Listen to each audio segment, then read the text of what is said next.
மீன ராசிக்கு ஜூலை மாத பலன்கள் 2024 எப்படின்னு பார்க்கலாம். ஏற்கனவே 7.5 சனி போய்கிட்டு இருக்கு. குரு வந்து 3ல் இருக்கிறாப்படி. ஆனால் ஜூலை மாதத்தில் குருவும் செவ்வாயும் சேர்றாங்க. அது வந்து உங்களுக்கு நல்ல பலன்களை மட்டுமே தரும்னு சொல்லலாம். ஏன்னா குருங்கிறது யார்? உங்களோட ராசி அதிபதி, லக்னாதிபதினே சொல்லலாம்.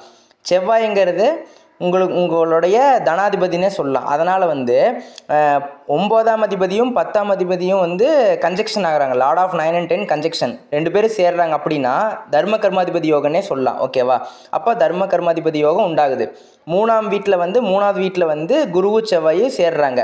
சரி, ஜாப் அண்ட் ப்ரொஃபஷன் எடுத்துக்கிட்டா குருவும் செவ்வாயும் வந்து ஜூலை 13ஆம் தேதி சேர்றாங்க. தர்ம கர்மாதிபதி யோகம் உண்டாகுது. எத்தனாவது வீட்டிலனா 3வது வீட்டில். அது உங்களுக்கு சூப்பராக வேலை செய்யணும்னு சொல்லலாம். ஏன்னா உங்களுக்கு வந்து ஒரு ஜாப் கிடைக்கல அப்படின்னா ஜாப் கண்டிப்பாக கிடைக்கும். ஓகேவா? ஜாபுக்கு தேடிட்டு இருக்கிறவங்களோ இல்லை வேலையை விட்டுட்டு வேறு வேலை தேடிட்டு இருக்கிறவங்களுக்கோ கண்டிப்பாக நல்ல ஜாப்